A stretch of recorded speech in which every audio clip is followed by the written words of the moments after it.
Okay. Okay, I'm going to call the meeting to order. This is the City of Marlborough Conservation Commission. The date is August 6th, 2020. It's 7:01 p.m.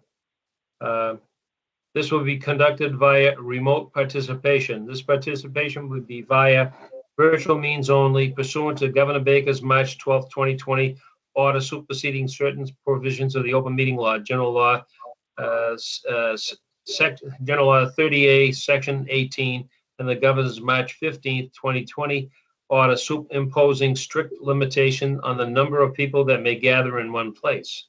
This meeting of the Marlborough Conservation Commission would be conducted via remote participation. The public may participate in this meeting via remote participation. A link to the website for the meeting will be provided on the city's website, on the city public meeting calendar, and on the Conservation Commission website, and that will be at least 48 hours prior to the meeting. Access to the city website is https://www.marlborough-ma.gov. Okay, the first item on the agenda is the approval of minutes from June 25th and June 23rd. They were both in your packet for this evening's meeting. We should do a roll call, Ed. Oh, yeah. Okay, we'll do a roll call first. Edward Clancy, here. Dennis Demers. Here. William Dunbar. Here. Karen Paquin. Here. John Scarron. Here. Alan White. David Williams. Here. Okay. Okay, there are 6 in the affirmative. We have a quorum. First item on the agenda is approval of the minutes for June 25th and July 23rd, 2020. Accept the motion to accept and place on file. I'll make a motion. Motion is made and seconded. Any discussion on the motion? All in favor? Dennis Demers. Aye. William Dunbar. Yes. Karen Paquin. Aye. John Scarron. Yes. Alan White. David Williams. Yes. Edward Clancy, yes. 7, that is 6 affirmative. That is approved. First item on the agenda is a public hearing. This is for a request for determination of applicability. This is a continuation of public hearing for 215 Colonnade Drive, Amanda Morse. This is a proposal to remove and replace existing walkway steps going down to Fort Meadow Reservoir from the house. Is there anyone here to speak on the matter? Amanda? Yes, I am Amanda here. Yeah. Could you describe what you want to do, Amanda?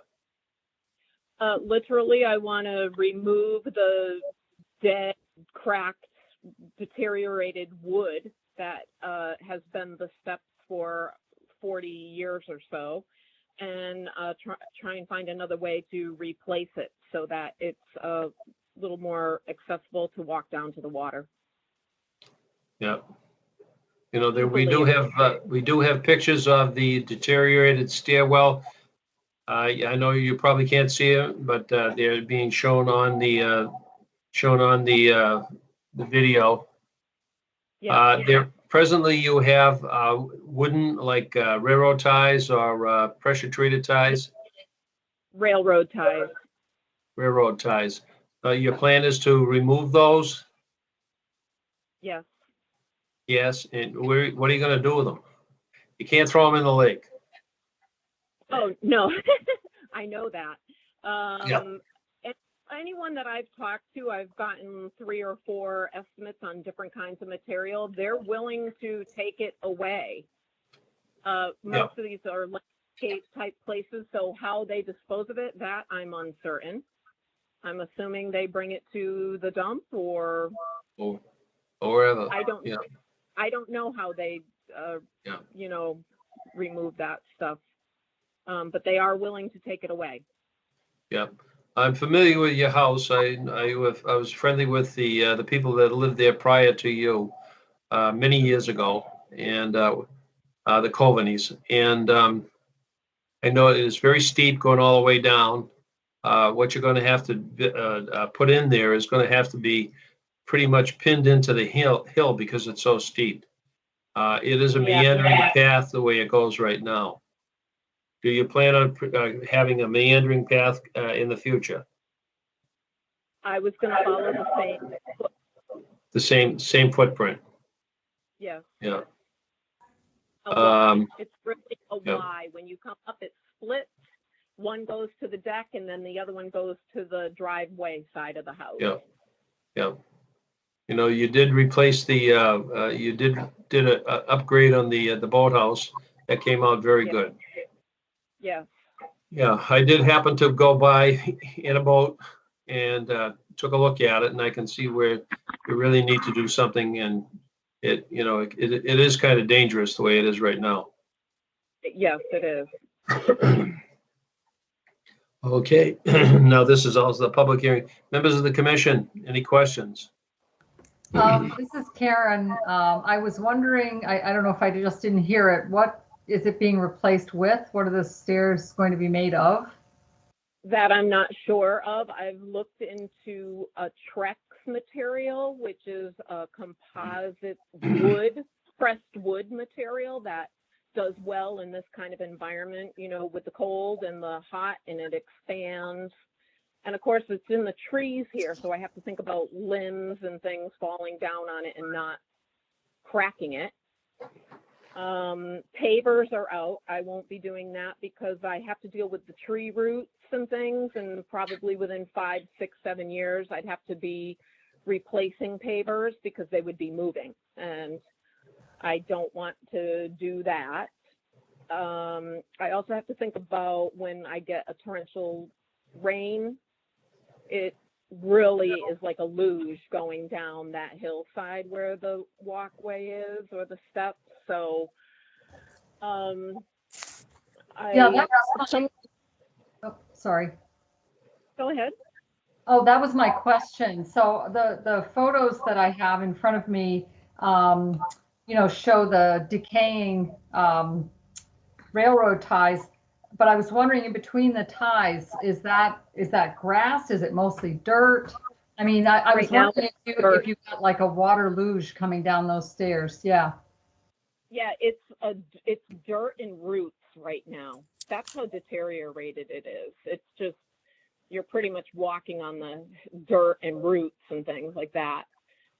So, but the water was my concern. So whatever I put there, I have to make sure it doesn't just wash out. You know, one guy mentioned a stone on each step or landing, and I'm like, that it can't be small stone. It'll be washed out, and that doesn't even make sense. So I have a friend who works down the Cape doing this stuff and sells material for these types of things, and you know, she's talking big slabs of stone for each step, but that is very costly. You're talking a couple $100 a step, and I have 128 feet to deal with here. So I'm trying to get all kinds of ideas and make sure it doesn't wash away. I need it to last. I don't ever want to do this again, so I'm probably here another 35 years. It's got to last. So that's what I'm trying to focus on, something that'll hold up to the weather. So one possibility is to grow something in between each Trex step, like grow something that's hardy. Is that a thought that you're having, or? Well, the Trex part, that guy was literally going to build steps. You wouldn't, it would Oh, all I see. Okay. Yeah, it would literally be steps. So if I were to grow stuff, it would be on the sides. Like I have blueberry bushes that grow on either side of that path. I would really want to promote them to grow to fill in the obviousness of steps there, you know? Uh-huh. I haven't decided yet. I'm just looking at, I had a guy who does stone walls. He came, but the price tag is so big, I could buy a really fancy pickup truck. And I wasn't expecting that. So, you know, that made me take a step back. I'm just trying to find people who can be creative and give me something that will last for the years. Yeah. I don't ever want to have to do this again. Thank you. One of the things I would suggest is not removing anything until you really get a concrete solution as to how you're going to improve it. Because what would happen is that you would, as Karen was saying, you'd have like a luge, and you would have the water washing away the side of the hill for that period of time. At least what's happening right now is it's slowing the water down as it goes down the hill. So, I'm not exactly sure that a lot of these things are cost prohibitive because they're so expensive. They, like the Trex. So maybe what you might want to do is go out and get an idea of what you want to put in there, and then go back and talk to Priscilla and find out if it would be acceptable. Sure. So, Priscilla? so Yeah, Ed, so this is, the woman that I mentioned that works down the Cape, a lot of the work that goes on down the Cape, she does a lot of this stuff with stone, and it's aqua stone. It's more environmentally friendly. It's just very expensive. So, Right. they're very conscious about that stuff down in the Cape. So, she's been trying to give me material ideas, and I just have to wrap my head around, the $30,000-$40,000. So this is Bill Dunbar. I'm wondering if we can continue this until another time when you have more information, better plan for us. That's up to you. If you would prefer me to do that, I'm more than happy to do that. At this point, I think it's pretty inconclusive as to what you really want to build. Maybe you do want to go out and get more of a concrete solution as to how you're going to address it, and then come back and we can finish this. I don't believe it's going to be a notice of intent right at this point, the way it sounds. Yeah. right. So the key would be, this is Priscilla. If we do that, then the best thing to do is to continue it to a date certain. And we could, so Amanda, do you foresee having an answer in the next month? I don't. 2 months? I'm actually at the rate, I've gotten like 4 estimates, different kinds of material. It's so costly that kind of made me take a step back, and I was thinking more like springtime. Okay, Okay. because what we can do is continue it to a date certain, and then we don't have to re-advertise, and then we can just pick a date that's a first or a third Thursday of the month, and we could pick the first Thursday in Let me see if I can come up with a date here. so we could do a May. February meeting, or we could do November if you wanted to think about sort of think about it till then, and then so we have a November 5th or the 19th, and the truth is we can pick a date, and then if we need to continue it again, we can do that. That's not a big deal. Okay, We we could- could go we- more towards spring, like April or May. Okay. We don't have a schedule into that far into the year, do we? No. Well, we could say the first Thursday in April. Okay. Let's see. First Thursday in April Fool's Day. would be April, I believe April 11th. Well, it'll be the first and third Thursday, so whatever. April 11th, with the 4th is the first Thursday in April. And wait a minute. I stand corrected. April 8th. Is the April- first Thursday? Well, the first Thursday is April 1st. That's the one. April 1st. Yep. Okay. All Nice. right. Well, we'll continue to April 1st, and then if, and Amanda, if you have something before then, fine. If you don't have something by then, we can just continue it, but we can put it on the agenda for that. Okay, so if I decide on something, I can call you, and then you can get me on the next meeting. Yeah. Yep. Yeah, we can do And then that. So that's why I was trying to figure out if we wanted to do anything Okay. sooner. Okay, great. Yeah, that's perfect because like I said, the cost of this blew me away. It's like double what I expected. So Yep. Yep. just need a little more time to save more money and research more because it's amazing all the different kinds of materials that Right. people Right. use to do something like this. So great. This is perfect. Thank you so much.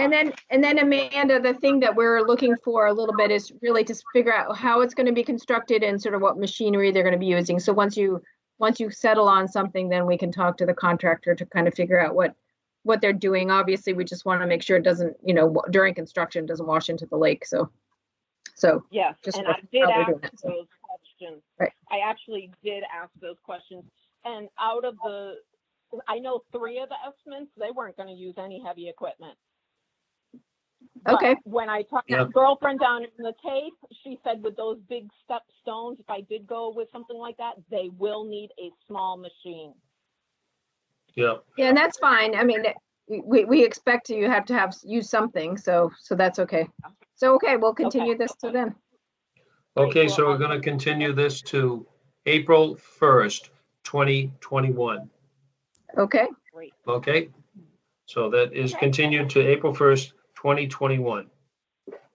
Okay. All right, and I don't know if there's any neighbors or something. There's somebody named Arthur who is interested, who had their hand up. Arthur, do you want to speak or no? Yes, I'd like to speak. Can you hear me? Yes, I used to be a teacher and I work at Garden in the Woods, and I'm very interested in wetlands. I'm a resident of Marlborough. I live directly across the street from the farm, and I've heard what people had to say. I've listened and spoke to all the city councilors. And as Okay. far as I'm concerned, this proposed McGee, is that what we're discussing now? No, we're not Arthur, there I'm yet. sorry. We're not there I as yet. apologize. Okay. Okay, is there anyone else that wants to be heard? This is on 215 Cullinane Drive. Anybody else that wants to be heard? Okay. Next, I think that we're going to go, next on the agenda is request for determination of applicability. This is for 489 Stephen Street, Brent Coulard. Priscilla? All So I I have don't believe Brent's been, hold on for a second, Priscilla. All I have is the gentleman, Arthur. He's on my screen. I don't have anything else. okay, I'm gonna, hold on a second, let me share. Here we go. You see that? Okay, very good. Okay. Yeah, now we do. Okay, so this is the request for determination of applicability. This is this was for Mr. Coulard. Priscilla, you were down there this afternoon with other members of the commission. Yeah, I was down there with Karen Penguin and Bill Dunbar, and they did stake out this area that they want to put the crushed stone in, and we Yep. adjusted the stakes a little so that it was 20 feet away. So now we're in agreement with where those stakes are, and I don't know if the other members have anything to say, but I think we're good with this plan at the moment. Bill or Karen? This is No, Bill. I'm happy with the stakes where they are. Okay. Bill? Ed, I don't know if you remember, there were some large boulders Yeah. next to some the dirt, shed. yeah. He plans on moving those to the northeast side of the excavated area to give kind of a division. Thank you, Priscilla. Give some kind of a division between his back lawn and the parking area. Okay. I think that everything else is fine. Did a good job. Okay. Okay, is there anybody else out there on the commission that has something? Anyone else? Okay, being a public hearing, this is also, is there any questions from the public? Any questions from the public? Any questions from the public? Hearing none, move on to, again, going back to questions from the commission. Questions from the commission? Is there anyone that wants to be recorded in a negative manner? Okay. Hearing none, I declare the public hearing closed. Now this is for a determination of applicability. Entertain a motion for a negative determination with conditions. I move for a negative determination with conditions, with standard conditions. With Okay. standard conditions and the note of, about the boulders and that they'll follow the stakes that we put out there. So those two items can be added. So it's a negative determination has been proposed. Any discussion on the motion? Any discussion on the motion? Okay, all in favor? Dennis Demers, Yes. Bill Dunbar, Yes. Karen Paquin, Yes, John Scarron, Yes. Alan White. Is Alan out there yet? Okay, David Williams, Yes. Edward Clancy, yes. 6 yea, it is approved. So that's a negative determination with conditions. Thank you. Next item on the agenda is 315 Stevens Street. This is a request for a determination of applicability. This is a continuation of the public hearing. The proposal is to construct a new house on a vacant lot. The bordering vegetated wetland is contained on an adjacent vacant building lot, and the VVW is a 100-foot buffer zone extends into or onto the portion of 315 Stevens Street. Okay, Priscilla? So we all went out today and took a look at that. Let me Yeah, see there if was I a- can pull up the plan. There was So, go ahead. I'll outline. I was concerned on the last meeting that we met as to the location of the extent of cut. And they went out and they flagged the extent of cut, and that will be where the erosion control barrier will be placed. And that would be outside of the 100-foot buffer zone. Also, I had a concern as to I had a question as to the wetland delineation on the lot before it, and because I was looking at the sweet pepper bush as an indicator, and that we went out, they did a soil analysis of it, and they proved that the sweet pepper bush was not in the wetland, just outside of it though. So we did determine that the wetland boundaries on that lot were correct. So that was the gist of our field visit today. Anyone else wish to be heard? Bill Dunbar again, and Ed, you and I had a couple of questions, and I think that with the meeting today, the questions were answered, and I'm happy with the responses that the professionals have given us. Okay. Anyone else? Anyone else? Any other questions from the public? Questions from the public? Questions from the public? None? Okay, and anyone that wants to be registered in opposition? Anyone in opposition? Anyone in opposition? Okay, hearing none, I declare the public hearing closed. Okay, what we are I'm going to entertain a motion for a negative determination for 315 Stevens Street. Is there any member of the commission wishes to make a negative determination? Anyone on the commission? I move for a negative determination, and I have one more comment. We also discussed making sure that we had good markers so that whoever purchases the home in the future makes sure that they know that they are really close to the 100-foot buffer. Okay. So the So maybe question, that goes into the conditions? yep.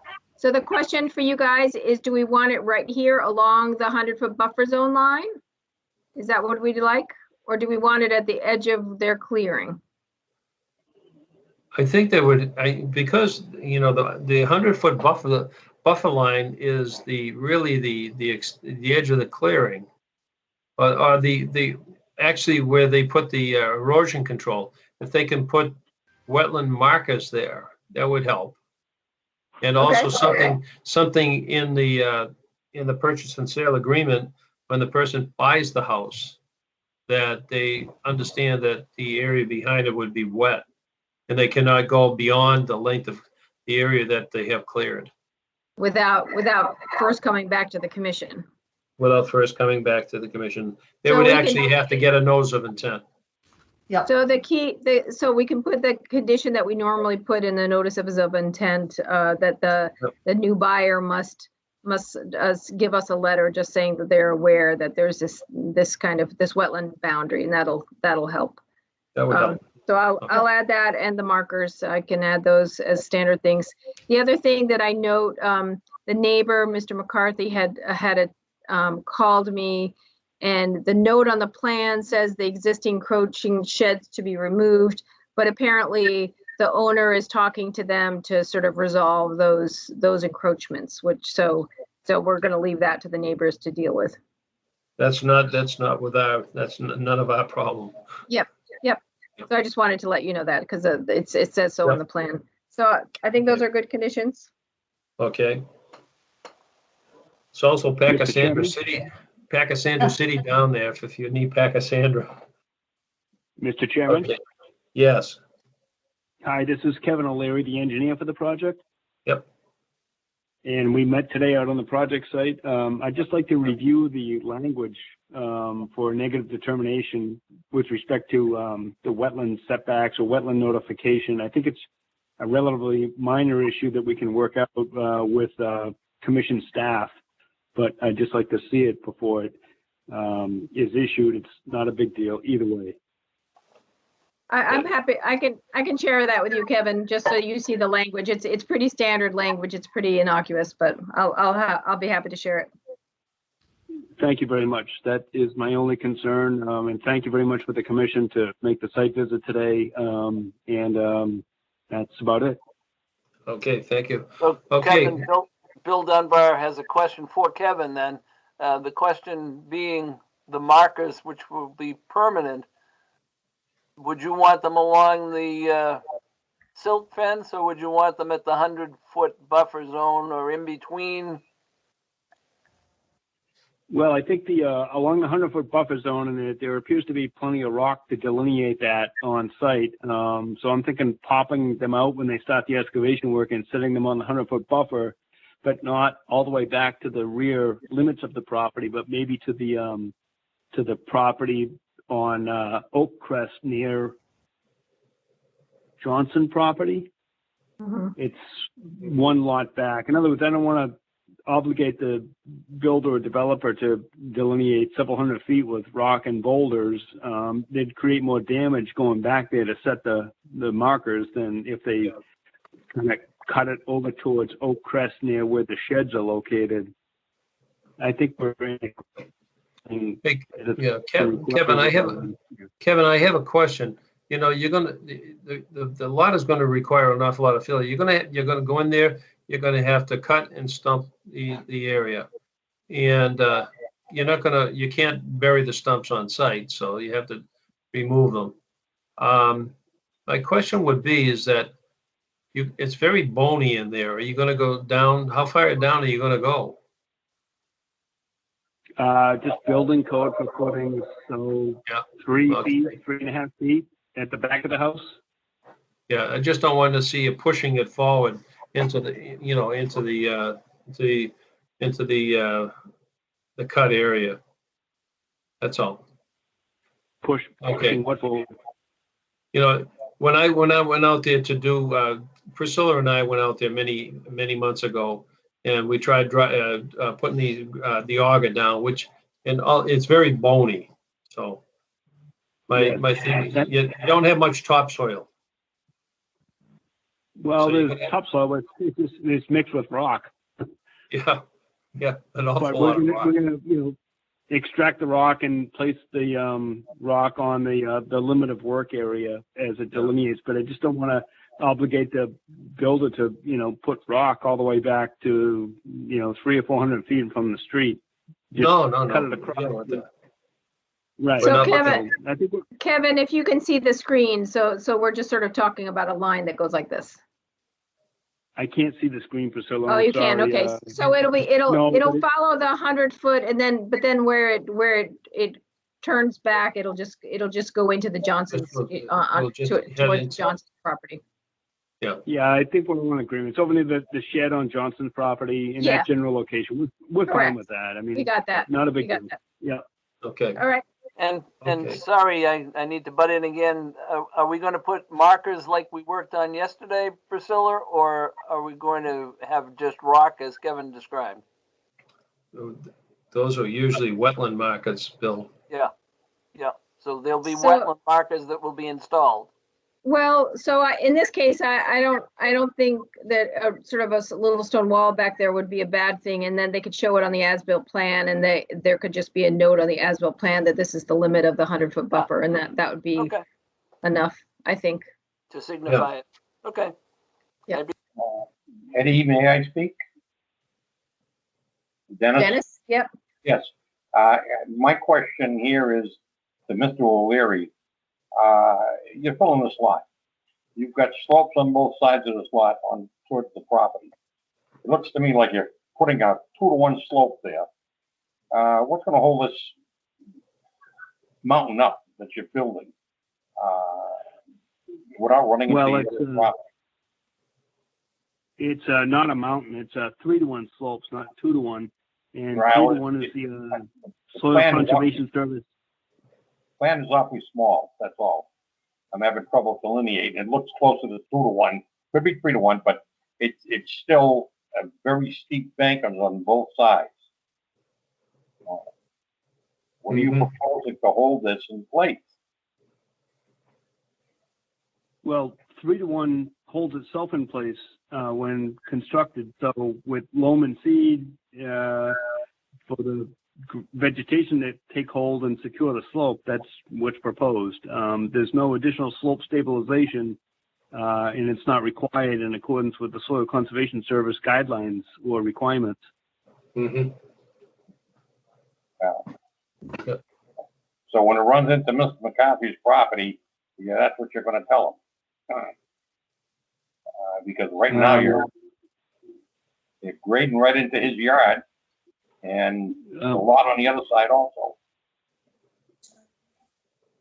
Well, the grading goes up to the lot line. It doesn't go into his yard. I think, Dennis, I believe that it's more of a building department problem than a conservation problem right at this point. Okay, well, that's fine, Eddie. All I'm just worried about is rain and erosion, and it's all Yeah. gonna go off back. Well, Yeah. this is Priscilla. So Dennis, my assumption is the erosion controls stay in place until this has been loamed and seeded and the seed has taken. Yeah.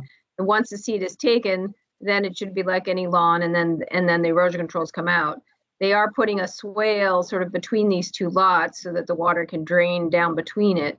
And I think during construction, we can sort of see how much water that is and whether that needs to be reinforced in any way. But my guess is 3-to-1 slope that's well vegetated with grass should be fine.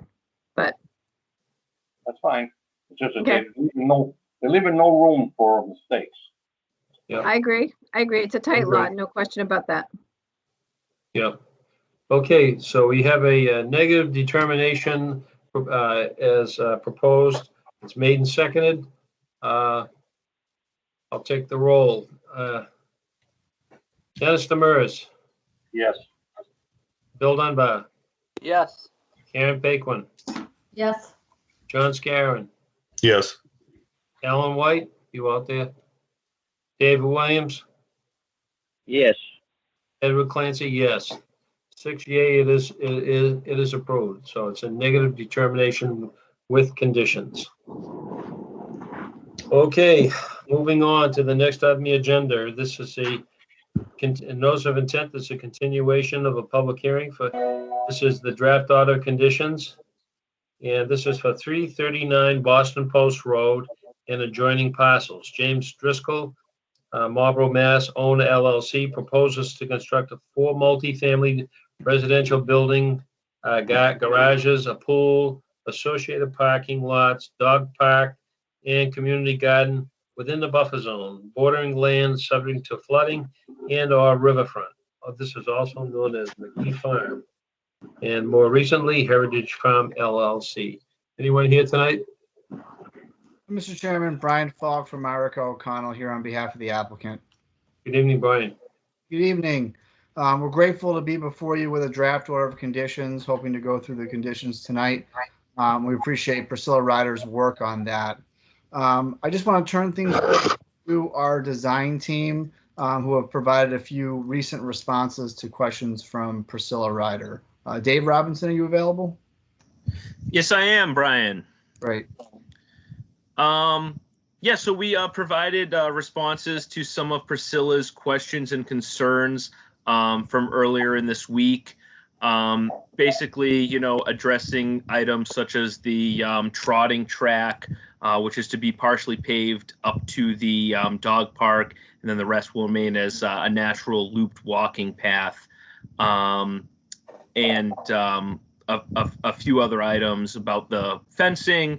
The applicant is amenable to removing all the fencing on site outside of wetland and other resources areas.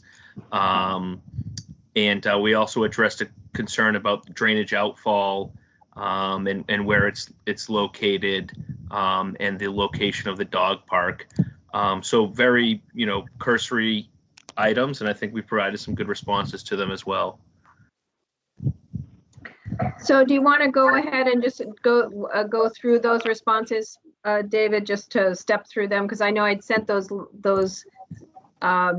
everything by email, so nobody has it in paper. So if you could just just step through it, it just might be just so that we can discuss that or say, yep, that's good.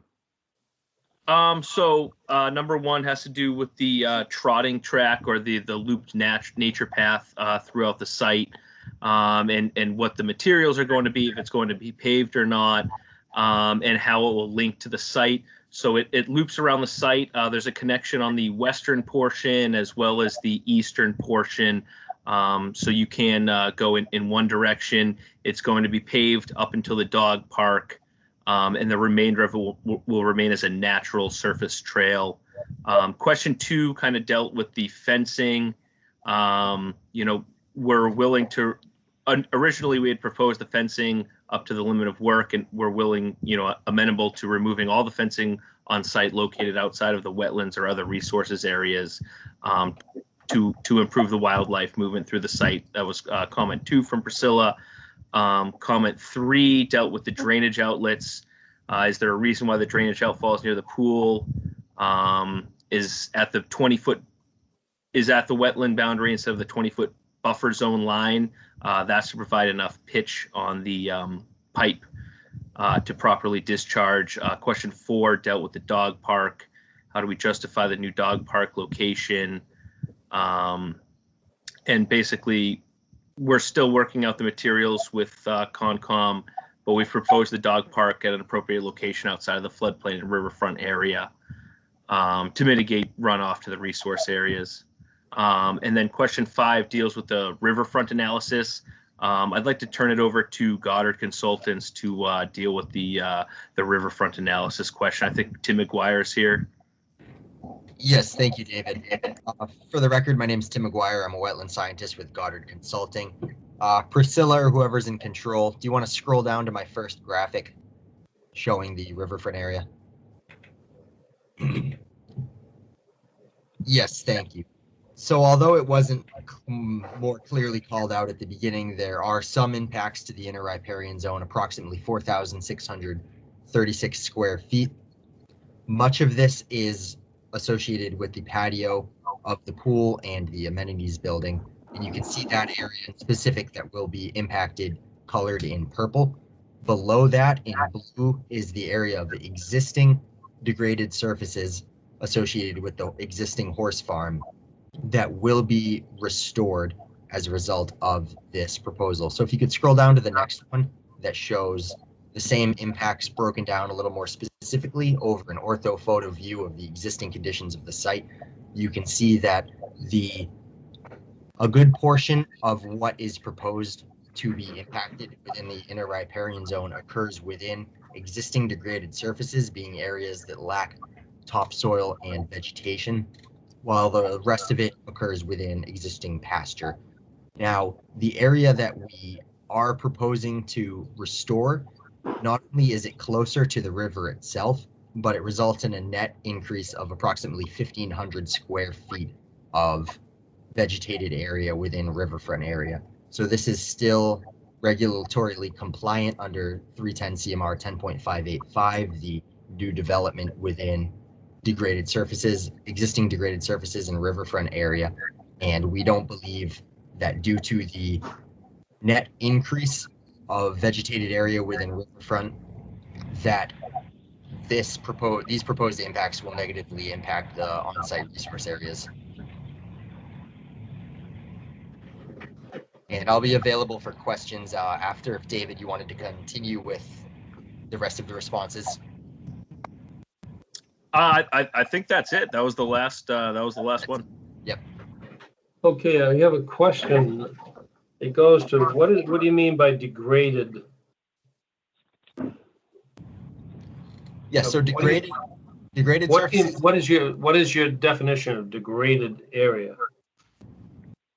Under the Mass Wetlands Protection Act, it's defined as areas that are lacking topsoil and vegetation, as is that existing rectangular horse riding paddock, along with, as you can see, kind of in the top corner of the impact area, one of those existing barns falls within the riverfront area. Yep, so that area, that little corner, yes. Which one? Is it the large white one or the smaller one there? Is that the degraded area that with the arrow on it? It's both of them. So it's this area here, Ed. This is a paddock that is a gravel paddock. And then here's the little corner that's part of the barn. So this, I am glad that you did this graphic because it wasn't clear to me what exactly you were called degraded and what you hadn't, and where now that it's overlaid over a photo, that helps quite a bit, because this area obviously is not degraded because it has topsoil and it has grass, but this little corner and this corner is. And I guess I would agree with their analysis that they're replacing this, and that's bigger than that. So I suppose we're out ahead again, but this analysis was really helpful to me, because I was going back and forth to the regulations and trying to figure out how this degraded issue gets resolved and what you're allowed to do, because the regulations do try to have you stay out of the first 100 feet, which is what they're showing here. This is the first 100 feet of the riverfront area is supposed to be left natural. Again, in this case, they're restoring this, adding a little bit here. So I guess that's the explanation. I'm not quite sure how to resolve it, but yeah. I was trying to get it on my other computer here, but now you sort of skipped over a couple of things here. Okay, so you're going to remove the trotting park. You're going to the only part of the track that you're going to be using is paved, is already paved, correct? No, that's proposed to be paved. Right now, the trotting track is just a natural surface path, and for ADA purposes, we need to pave the section from the site to the dog park amenity. Okay. So wait, whoops! I'm trying to show this plan so that you can see it. So my question had been, are we only dealing with this and what happens to the rest of the path? This is the part they're going to pave to the dog park, and then the rest of the path will remain as it is, and then we'll kind of reattach here. And Dave, I didn't know if there was a better sheet to show the grading that where this path attaches again. Just the grading plan. So I think it's 105A or B. Okay.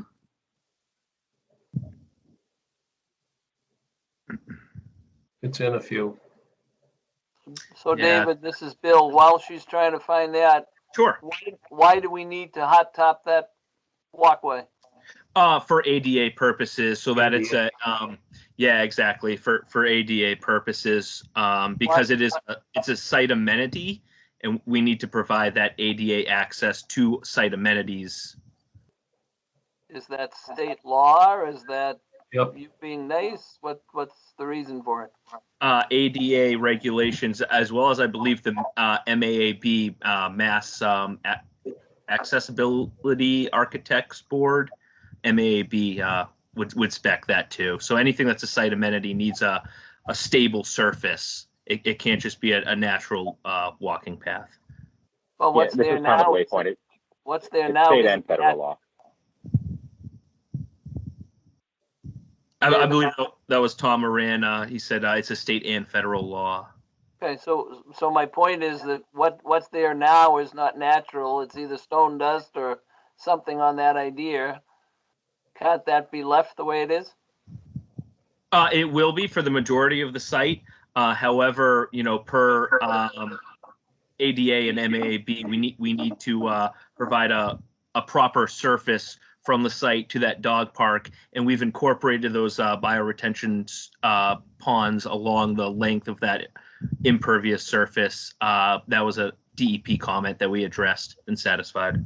And getting back to my last meeting's question, Yes. Why are you not plowing that in the winter for their use?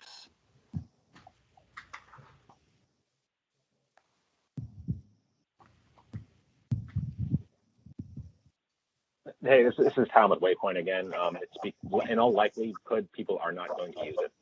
It's going to be cold. People don't want to go outside, and if people wanted to make the trek, they can. But it's probably just more of a dangerous journey than it's worth, and especially for the ADA concern, we just wouldn't want to make that.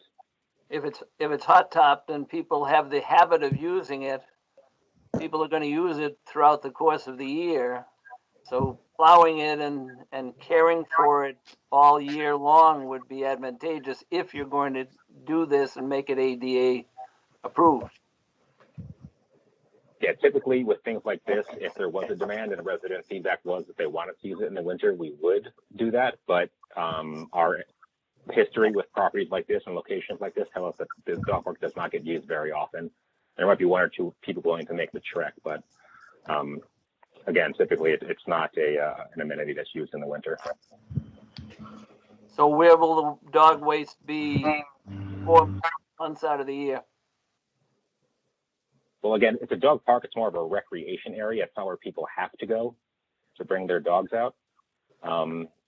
In most cases, it'll be wherever the dog goes on the site, and we still have the DNA testing that we're going to do. So any pet waste has to be cleaned up. It's the responsibility of the resident to clean up after their pet, and if they don't, they're in violation of their lease, and the management company will handle it accordingly. Thank you. Okay, can I talk about the drainage outlet? You have a drainage outfall near the pool that's at the wetland line. Please explain why you have to bring it all the way out to the wetland line. Yep. So that's due to the we need to provide a certain amount of slope on the pipe so that it drains properly, and that is the lowest point that we can bring it out and furthest away from the wetlands that we can to discharge. What's the elevation that you have to start with and end with? We like to typically, as an engineering standard, provide at least a 0.5% slope on that pipe. So that's what we've met. Okay, now this pipe goes into your subsurface detention basin, correct? Yes. Okay. So you have this pipe going all the way out. Why can't you be in the 20-foot buffer zone? The That'll- 20-foot no disturb zone. We don't like anything going into the wetland, period. And you are going to go right through the 20-foot no disturb zone and go right into the wetland. I that's something that I just don't stand for. That's my feeling. You're trying to meet an elevation. So in other words, if you have a 1% elevation and a 40-foot pipe, and the 40-foot pipe goes out into the wetland, why not bring it out to the 20? Why not have a 20-foot pipe? It's still the same elevation. Right, but the slope on that pipe would be less. So it's definitely something that we've looked at, and we've designed the detention system and the compensatory flood storage on site separately. So it's definitely something that we've looked at, and we can look at reducing the stone apron there as well. What is the okay? So this is for what, the overflow? This is right. This is an overflow. So there's a weir in the outlet control structure there. Right. So flow will only there isn't an under drain on it, but flow, large flows would only come out above the weir in the outlet control structure.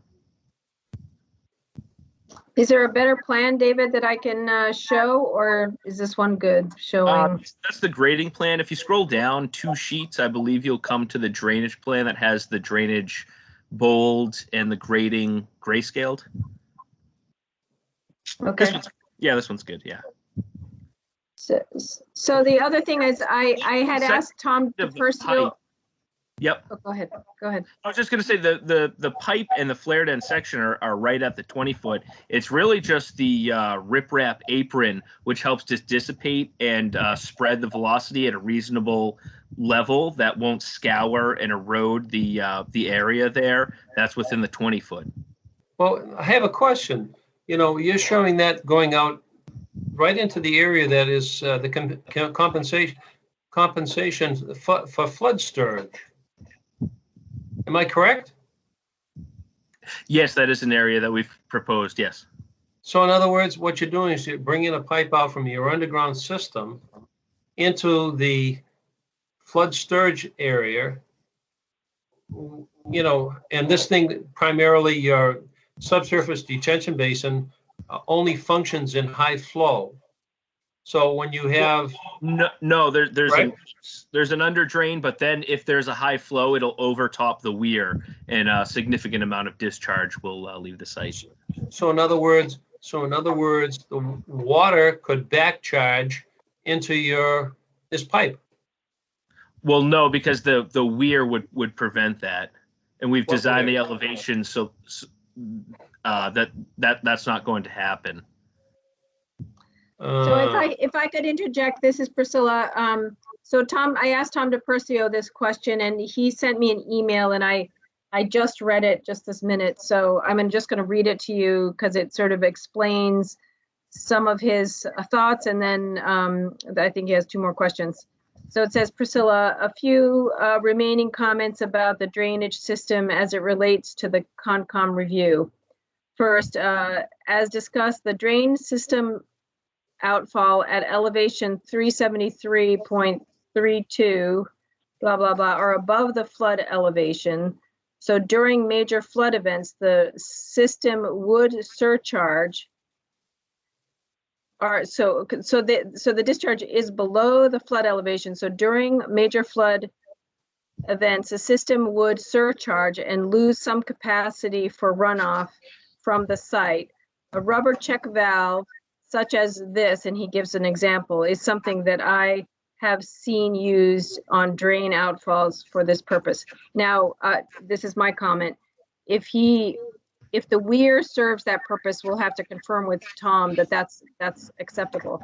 Then he goes on to say the end of the pipe at the southern outfall is at the 20-foot no disturb limit, but the riprap apron extends down to the wetland border.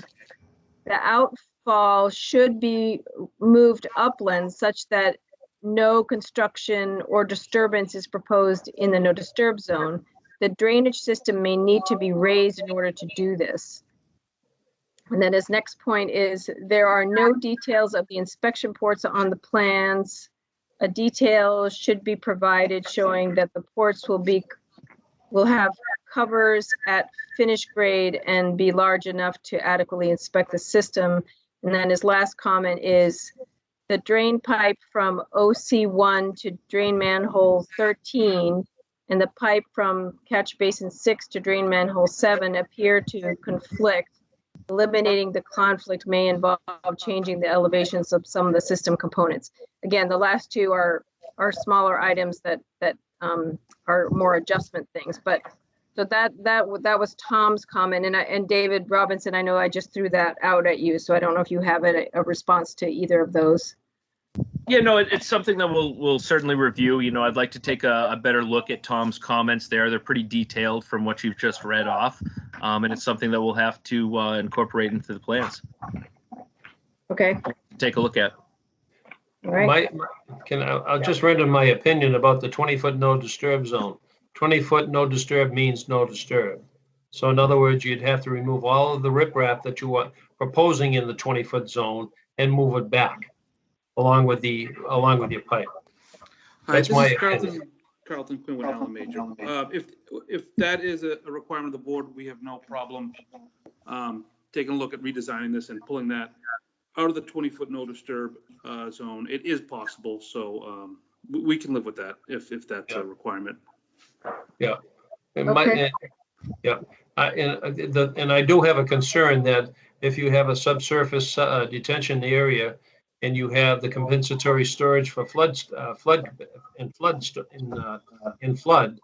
you really need that check valve in there so that it would not back charge the system. Because then what happens is that it then overtops the system and goes out, overland. The only other comment I have is that this plan doesn't show the grading changes that are going to happen in the floodplain here. So it would be good just to make sure that we've got enough cover over this, and I'm sure you've done that, but I don't, unless I've missed it on a plan, I didn't quite see those two things at the same place. Eddie, may I say something? Go ahead, Dennis. In your estimation on that drain pipe, originally you were totally right. I mean, the longer the pipe is 0.5% or shorter at 0.5% means nothing. They can shorten that without a problem and not stop blowing smoke, please. I mean, I've done this for 52 years and, blowing smoke, guy. So consequently, let's do it right. They're going to do it at all. Stay out of the 20-foot zone. That's all. I have a question concerning the swimming pool. You have a drain going around the edge of the pavement there beside the pool? Yes, that's correct. Trench. Yeah. Okay. No. Is that a surface drain? Yes. Yeah, like a trench drain. Yep. Okay. So in other words, that trench drain goes all the way around and would pick up any water that would occur on the surface of the pool area, correct? Yes. Okay, and then it's going to go into the drainage system subsurface. Yes. Okay, now your swimming pool, because I'm a swimming pool owner, we have different types of filtration systems. Do you have any idea what filtration system you would be Any idea? Tom, sand canister or diatomaceous earth or salt water? Tom, do you know what the system would be? Yeah, I think we looked at, this is maybe a chlorine system. Yeah, but you have to clean the water. You have to filter the water. Any idea? The specifics beyond that, I'd have to go back and check our plans. Yeah, I'm putting you on the spot on that one, because what it is that if you have a backcharge system, backflow system, you pump it out and you pump it to where? You have to pump it somewhere to clean. Unless you're using a filtration system that uses cartridges. Yeah, I just don't want to see. I don't want to see anything such as a backflow where you are going to be dumping it into the subsurface detention system. Yeah, and I know typically in situations where we don't have, like if we did not have a saline pool and it was a chlorine situation where we had to put water back into the drainage system, we would first neutralize the water before pumping it out. Yeah, we can get you more. That's the law, Yeah, of course. And I'll check and we'll get you more information on the filtration system. Yeah, because you have. Is that going to be year-round pool, or is that just going to be seasonal? Seasonal. It's Memorial Day to Labor Day. Yeah. So in other words, what you have to throw a cover on it, and when you throw a cover on it, you have to usually bring it down to a certain amount.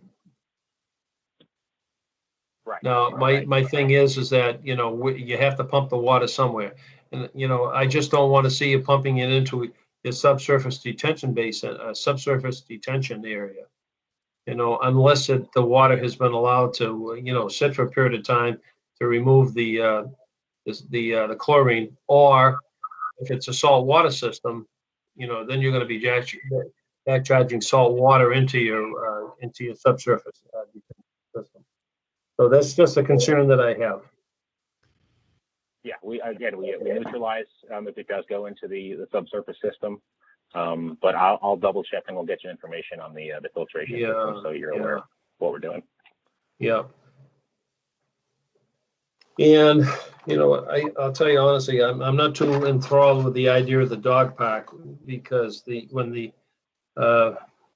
MDC, because they're a backup water system, I'm not too fond of the idea of having a dog park on it. I know you're going to have people that would be dog owners that would be responsible, but there are a lot of dog owners that are not. So I'm not too enthralled with the idea of a dog park. Okay. Other members of the commission, please chime in. Bill Dunbar. Yes, Bill. Bocce court in, bocce court out. If we look at where the bocce court is, why does the bocce court need to be there?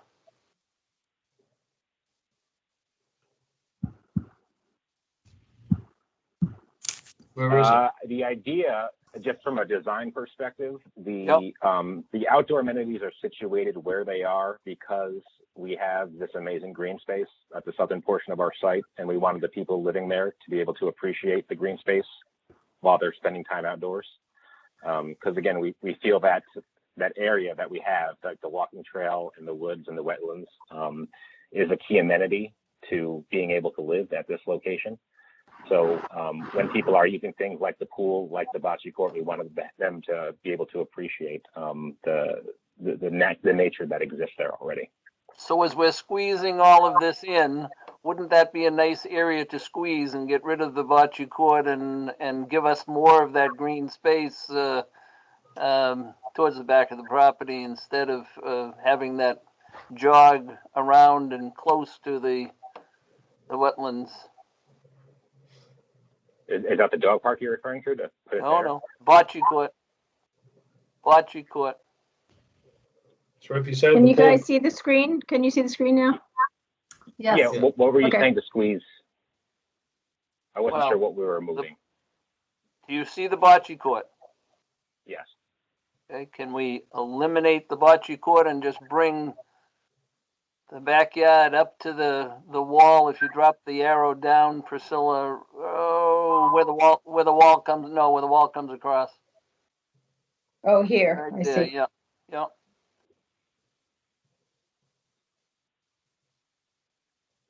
I'm not sure what the benefit is. I'm not following the recommendation. I think the benefit if I understand Bill's question, it's simply that this is in our riverfront area, or 100-foot, the first 100 feet riverfront area. So if we rearrange this wall so that it's at the back here and eliminate this little section that my cursor is on, then, you know, there's some gain there from a riverfront area. That Perspective. continues to be my Less hope. impact. Less impact. Yep, that's my hope. But aren't we building more and replicating? I don't believe so. How would you be building more if you simply eliminated the bocce court? Well, we're increasing I'm all referring the floodplain Yeah. of the site and the flood storage capacity. So I understand the comment that, you know, the more green space, the better, and we get that. We think this is a good outdoor amenity, and the, you know, the location, you know, near the riverfront within the floodplain is more than mitigated by the fact that we're increasing the flood storage capacity of the site overall. You heard my opinion. Yeah. Eddie, may I make a Go right statement? ahead. Go right ahead, Dennis. Okay, and this, I'm gonna give the best analogy I can of this site. And all the statements that are being made by the people speaking before it, you're trying to take a 50-pound bag and stuff 100 pounds into it, which doesn't fit. You're cheating on not cheating, I shouldn't say that. You're stretching all the rules and all the regulations to accommodate you is what you want, is what it is. And we want the wetlands to stay as they are and you stay out of them. So I'm saying decrease size and give us more. Thank you. Anyone else? And I think that's why we are preserving as much of the site as we are. There is area in the southern portion of the site that is buildable, that is outside of the wetlands, and we've proposed that area to be conservation area. So that's, you know, we did put thought into areas that we did not want to touch and areas that we wanted to preserve that were outside of existing wetlands. So we totally understand what you're looking for and hope that you can at least appreciate that we've made an effort there. So thank you for your comment. Any other members of the commission? This is Karen. I just wanted to chime in about the 20-foot no disturb. I really think we need to hold strong to that. I don't see a reason to go into the no disturb. Yeah, I agree with you. Okay. So noted. Anyone else on the commission? Anyone else on the commission? Okay, questions from the public out there? Are there questions from the public? I know that we had a gentleman from across the street.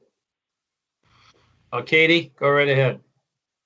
Thank you, Mr. Chairman. I guess I want to clarify that on the screen right now, there are two areas that I see on the southern portion opposite the pool that are they considered inside the wetlands? Where they want to put, no, go back to the screen that you had. Okay, so I'm just going to go to this screen, Katie, because there are like tons of layers of wetland stuff here. One is the riverfront area. There's two sort of jurisdictional pieces of the riverfront area. The first 100 feet, which is here, and the second 100 feet that goes up, you know, another 100 feet this way. So 200 so feet. there's a 200-foot riverfront area that's jurisdictional.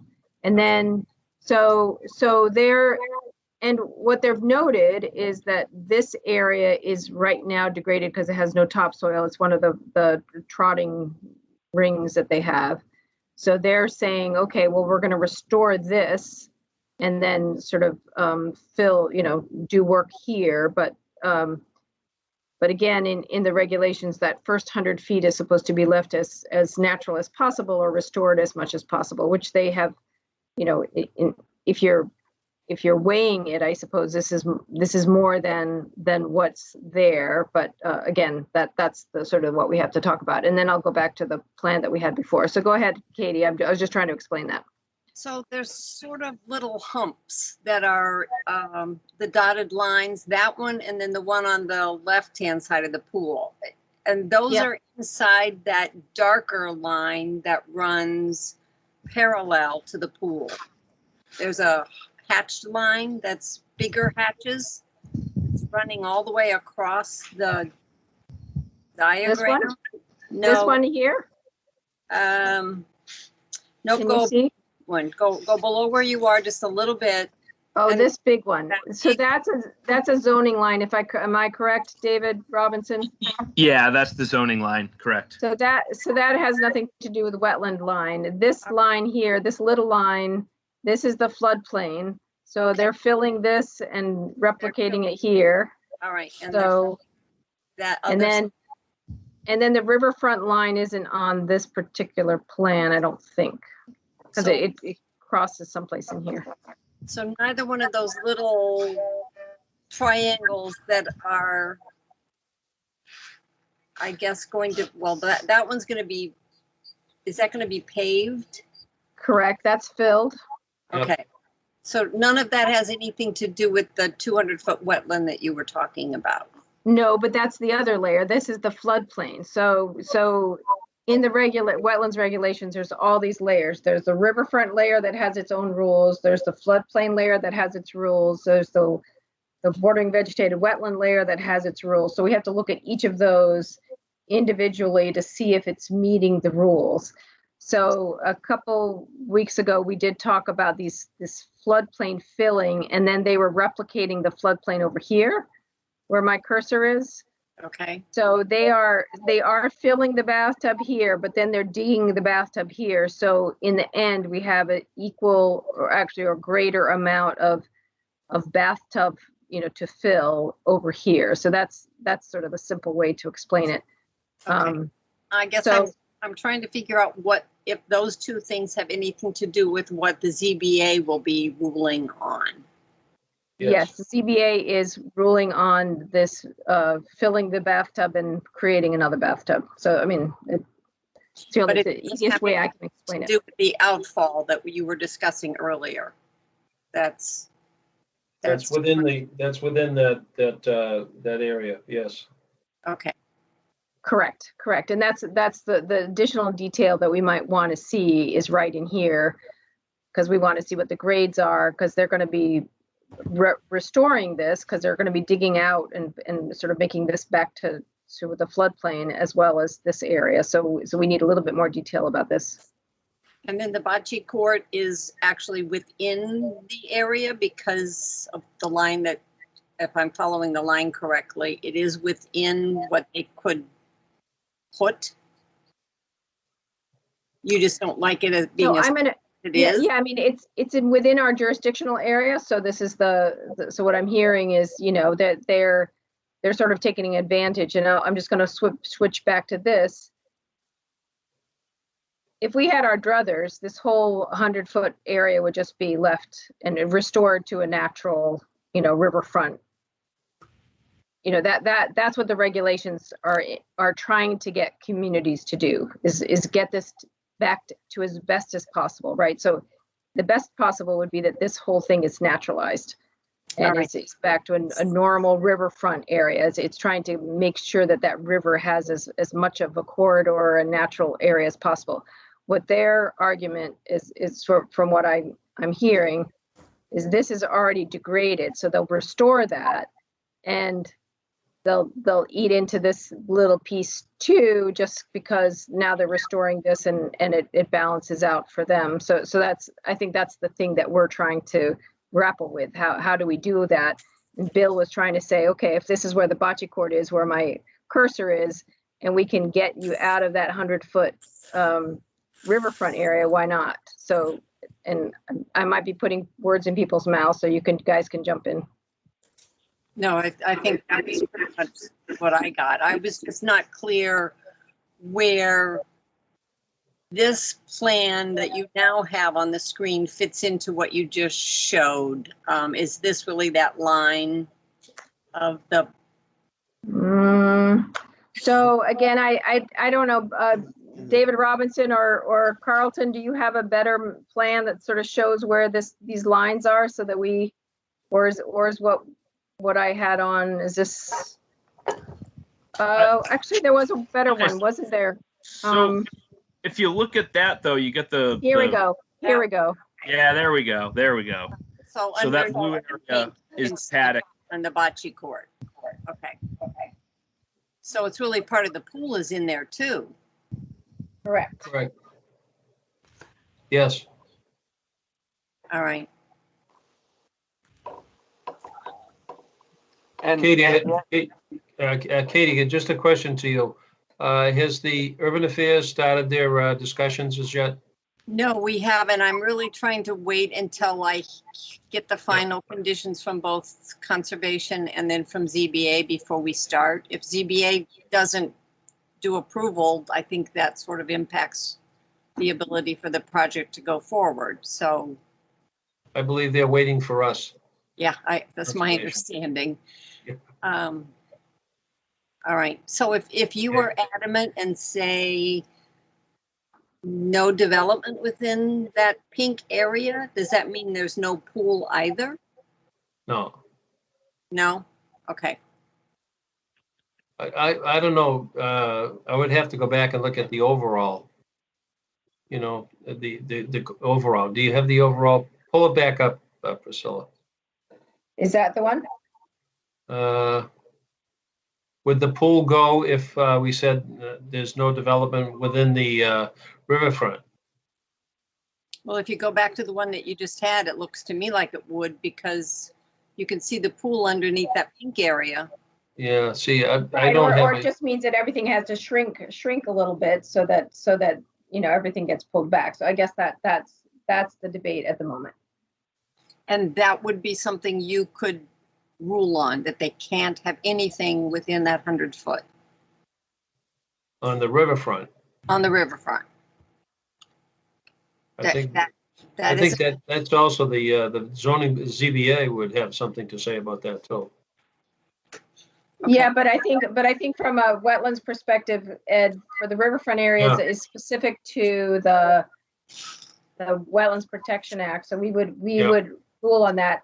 And again, I would have to go back to the regulations, and I think and maybe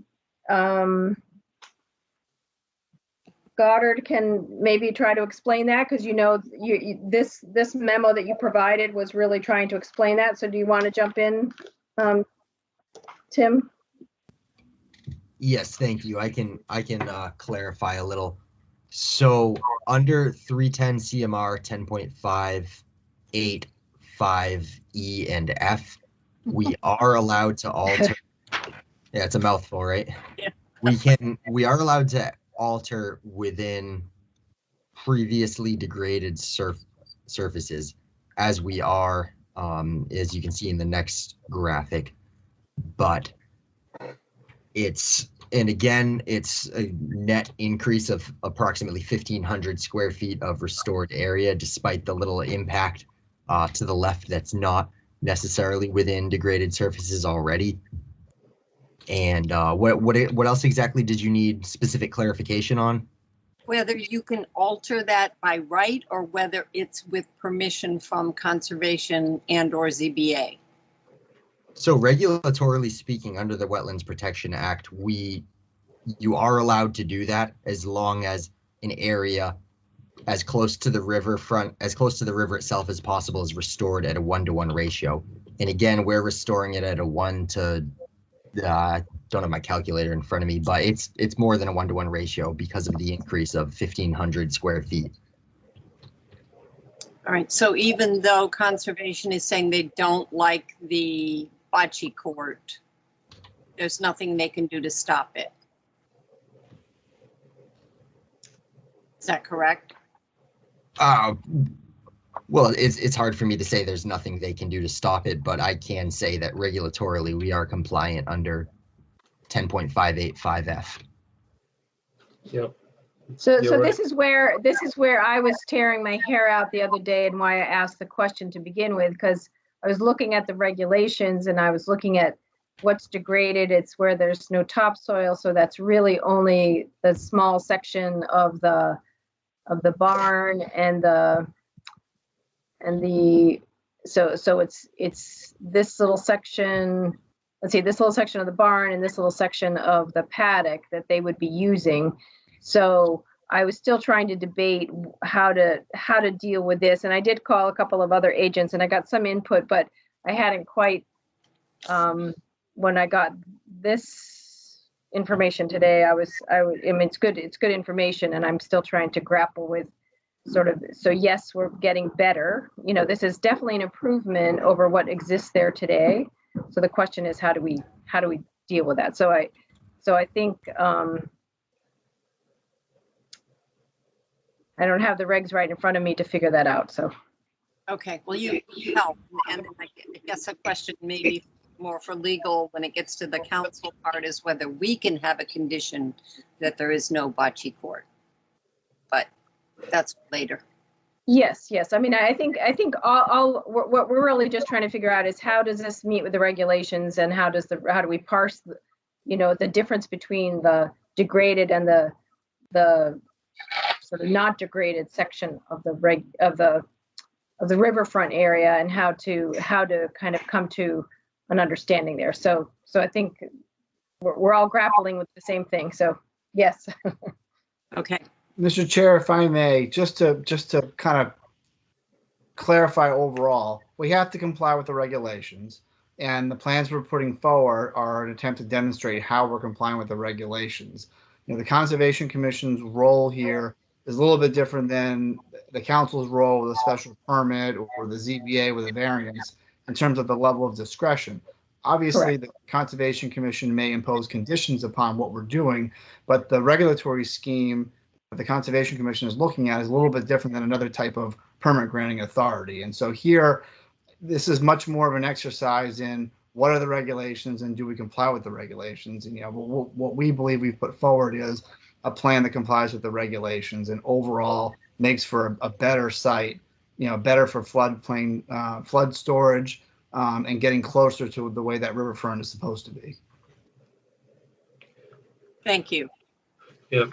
That's basically we're not going on the basis of popularity, whether it should be built or should not be built, such as the council's decision. But we have to deal with the compliance with the law and how it fits and how the development will fit in. And if they're going to disturb wetlands, how much are they going to compensate for it? And also the flood storage capacity. If we're actually gaining flood storage capacity, that's even better. Because some of the area that is already there is filled in because of that riding ring. So basically, what we have to do is make a decision as to if they fit the regulations, and if we would have to be issuing an order of conditions that they have to live by.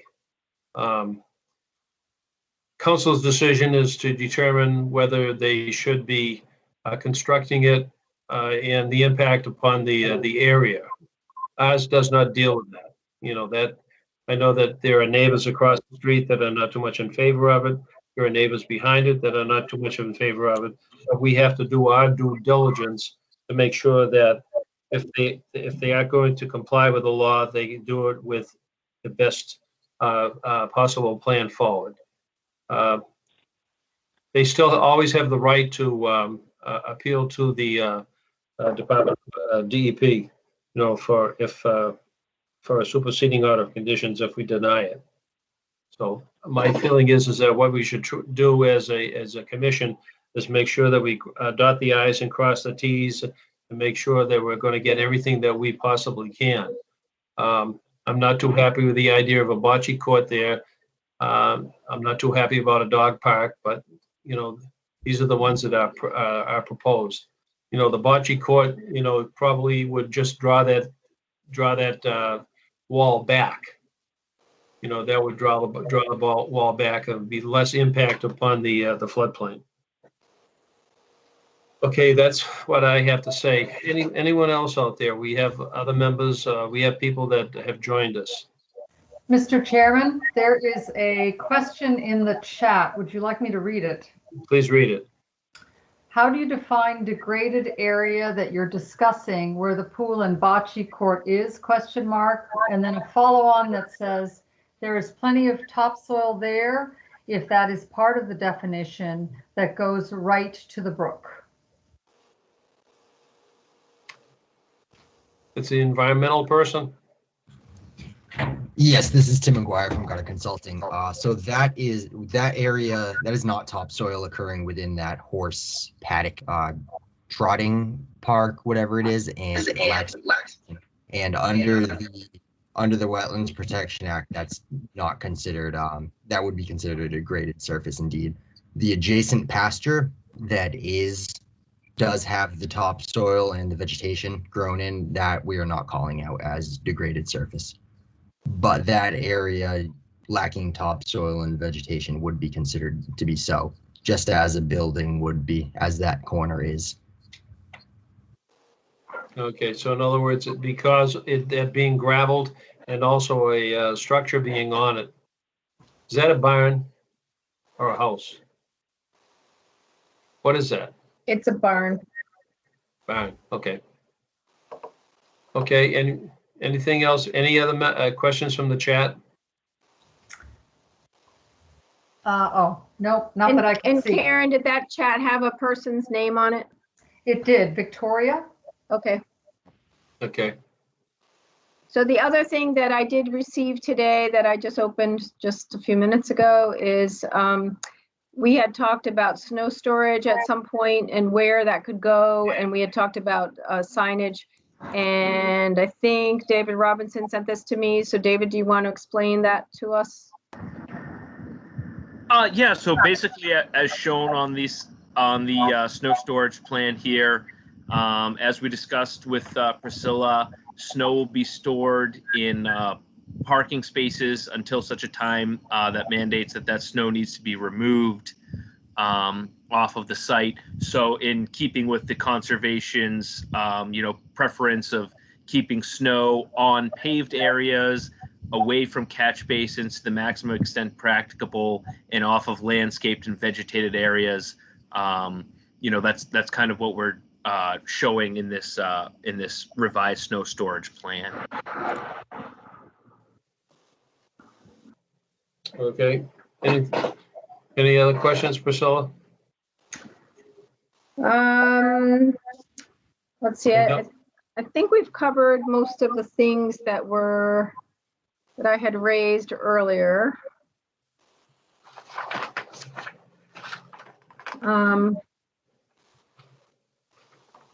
You started your draft order of conditions.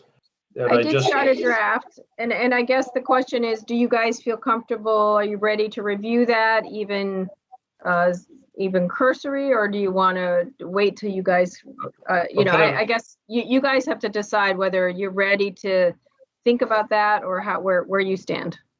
Well, kind of an interesting. Well, I didn't get the hard copy in my hand until about a little after 4 o'clock this afternoon.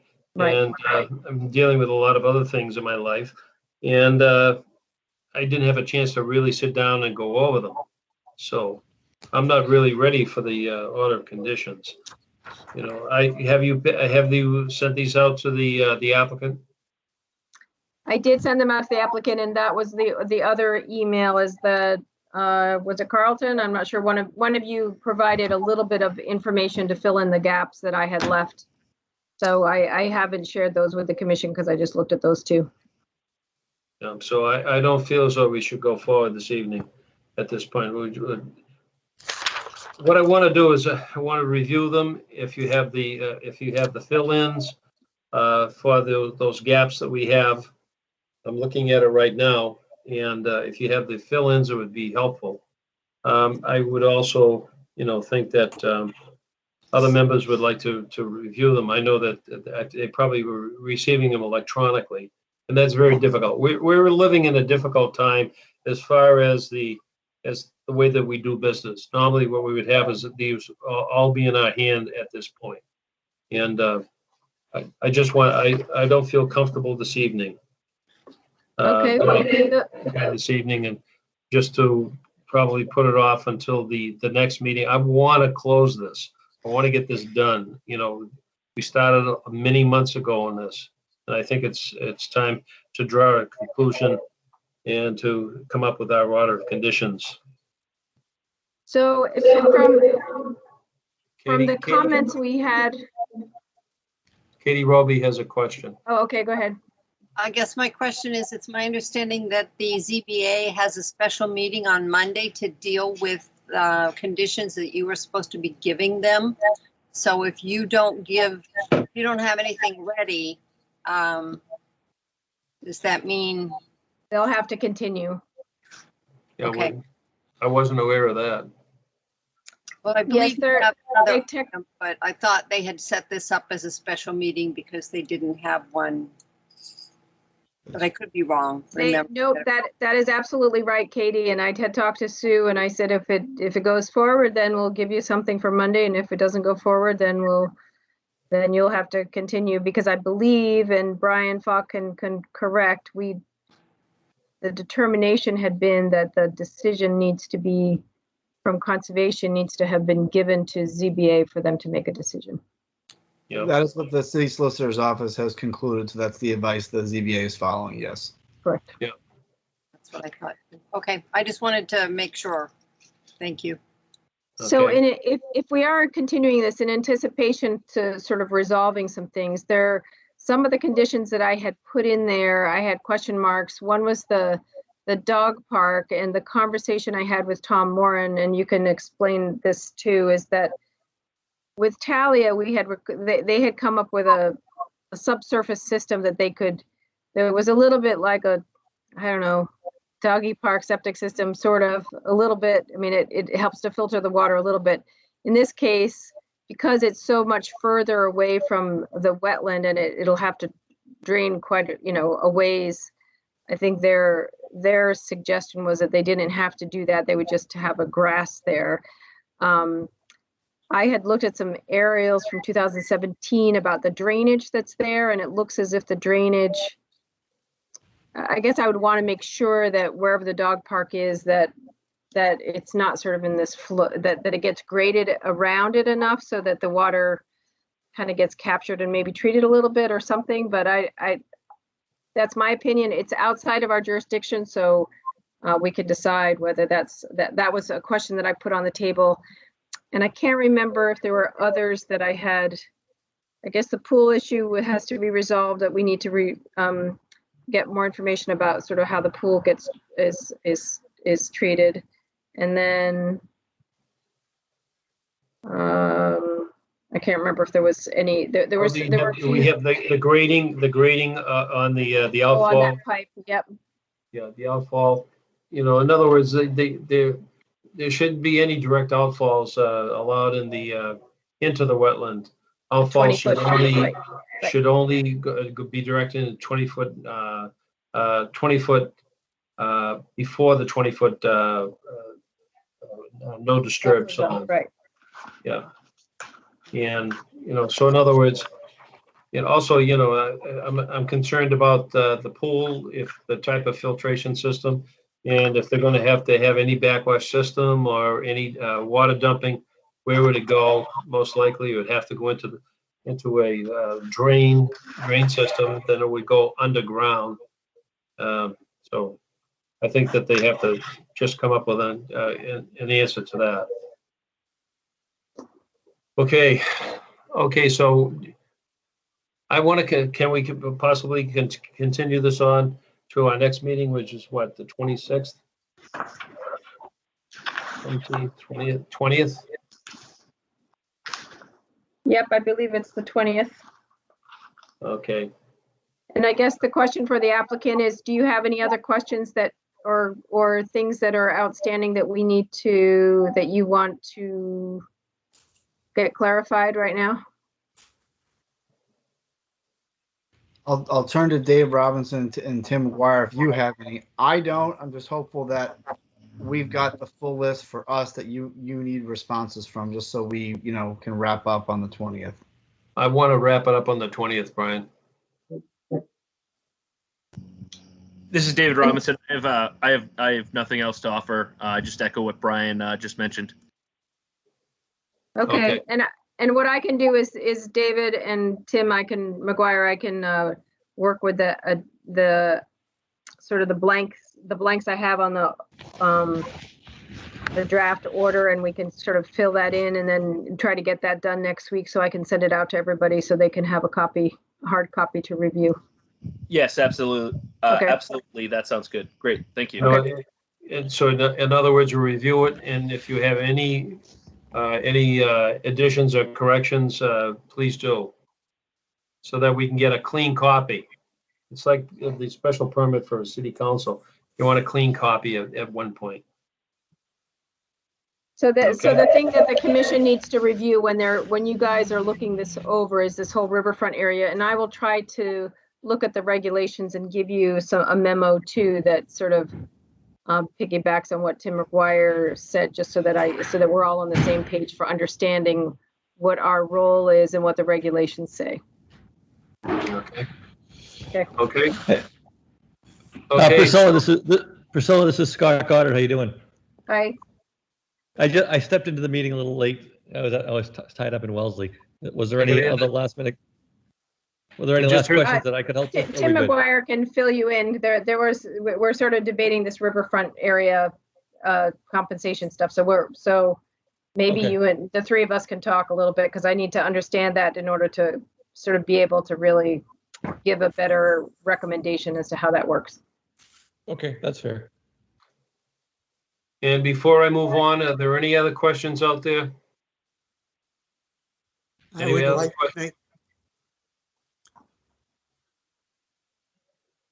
other questions out there? Could I make a comment? Yeah, go right ahead. State your name. My name is Arthur Skura, and I'm a resident. I live across the street. I see how that area floods in the spring. And a wetland, as far as I'm concerned, is a large sponge. And what I've heard tonight, the paving, the swimming pool, the dog park, to me, it's a habitat destruction. It's a disturbance of wetland, and I don't like it. I don't think it's a good thing for Marlborough. I think it's bringing in a lot of people. They'll use the land and they'll be disturbing it. I don't think it's a good thing.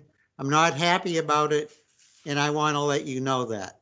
And I think I speak for many others. This has become a very passionate topic in Marlborough.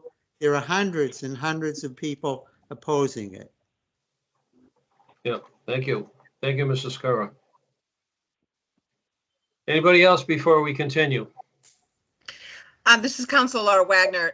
I'd just like to add, if my understanding, what I heard correctly, is the change for managing snow is it's going to be stored in the parking lot. I think this is going to be something when you go through your regulations, but I would like clarification. So what happens to the cars in the parking lot? There's a big assumption there'll be a large enough area of empty parking lot to store snow. So how I'm understanding it, that doesn't seem like much of a plan. Yes, so Councilor Wagner, this is Priscilla. So I think the discussion I had with them is that it has to be on pavement so they can designate those areas. If those areas are full because they have cars there or they know that their capacity is there, then they have to move it off site. So that's the place they can store snow for a little while. If they don't need those spaces, they can continue, and if they need those spaces, they have to get rid of it and get out and move it off site. Okay, thanks for the clarification. Yep. Sure. Anyone else? This is Karen Paquin again. We have one more item Go in ahead. chat from Victoria Rule. And it says, for 401 Somebody has an open mic out there. No, everything's on Okay. the question is, have they filed for the 401 water quality with the state yet? The water quality certificate, Yeah. have you applied for it yet, Scott? Yes, we did. Yeah. You haven't received it back. No. Okay. It was filed this week and I believe it's public document. So if people want a copy, they can get it from you, Scott? Yeah, that's not a problem. Any requests can come to me I can give you my email address right now and anyone could send me a request. Yeah. Okay. Would you like me to give my email address to everybody? Nah. All right, Okay. or they can just ask me and I'll send it to them. That's fine. That's fine. Yep. Okay. Anyone else? Because we have many other items on the agenda to go through this evening. Okay. So what we're going to do is we're going to continue this to the 20th of August, and hopefully we will be able to come up with our conditions. Thank you very much. Thank you. Good night. Thank you. Okay. Moving on. Next on the agenda is for 447 Boston Post Road. Notice So Harrison Adams. we are still waiting for a DP number. We're not sure why it's being held up. The applicant and I have both reached out to DP, so we're still waiting for that and we can't issue a permit till we get that number. So we're just going to continue it. The applicant agreed. So we'll continue that to the August 20th meeting and hopefully they will have given us a number and resolved whatever it is that they're trying to figure out. Yeah. So just Okay. continue to August 20th. Katie, you had a question? I did have a question. Did you receive a copy of the zoning denial that came from the building department for this site? Yes, it was about lot coverage, so they don't meet lot coverage or something. I can't remember what it is. There was a parking thing that got resolved and then there's something else. So Does it impact your ability to modify the parking lot if they, according to this, they need to go to ZBA? Well, it would be up to them to either keep it open so that we could continue, discuss any changes, or they make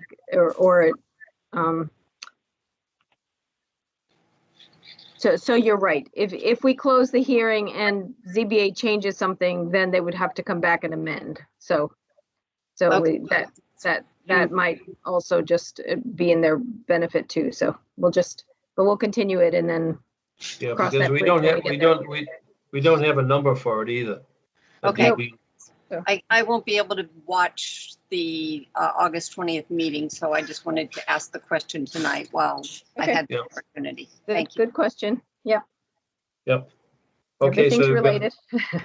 okay, this is another one you're going to continue to the August 20th. Yeah. Okay, number 6 on the agenda. This is the 3 separate filings for Gutierrez, Hayes Memorial Drive, Lot K, L, and M. Did we get anything back from our We consultant? did, and I thought that Sue, I had sent it out to everybody, and then I thought Sue had made a copy, but I don't know if you got it in hand, but I'm going to show you, we did get a report from Oxbow, and I don't know, Karen and Bill both were part of that thing, and I should be showing you so they sent us a report, and they changed quite a few flags, which they go in detail about, and the biggest area was on Lot L, that there was a big area that needed to be included. This isn't a very good, let's see. Anyway, this is a good summary report, and I thought that they did a very nice job reporting it. And I'm sorry you didn't get a copy. I know I had emailed it, but this morning when I was talking to Sue, when I was loading this on, I said, so why isn't this in the scanned stuff, and she said, oops. So there you go. So anyway, they did do a delineation. The changes have been made to the plans, and I will turn it over to, I think, Scott Weiss is here. Scott Weiss. It's well, it actually would Israel be Lopez. David Robinson, I think, is Dave the one Robinson. who's going to. Yeah, I see Dave Robinson, Scott Weiss. I think they're out there. So Scott Weiss is here for the other one. 150 Hayes Memorial Drive COC. So this project, involved in this project is myself, Israel Lopez, and then Goddard Consulting. And maybe I can turn it over to either Goddard or Israel to kick things off and kind of describe where the changes are on this delineation. Yeah, Priscilla, Mark Arnold with Goddard Consulting is here. I can walk through those changes if you want. Okay. As stated by Priscilla, Oxbow Consulting did go out and associates did go out and look at the wetlands, and they made these changes. These plans that Priscilla is displaying right now show the changes. The red is the wetland line that was removed, and the cloud shows the line that was actually changed. So in this case here, you can see that the wetland line was straightened between GC 274 and right there. Yeah, I'm sorry, I can't read the numbers right off there. But it was straightened out there. So this upland finger that was delineated previously, Oxbow disagreed with that delineation and requested the wetland line be held right there. So these changes were fairly minor. They were mainly just tightening up the wetland line in a handful of locations, and there were no major issues with our understanding that they had a difference of professional opinion on the line, and we understood that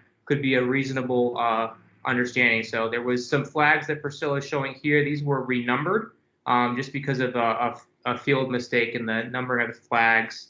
So you can see that the flag locations here didn't change significantly, but they're just renumbered just so that it's clear what's in the field and what's on the plan is the same exact event.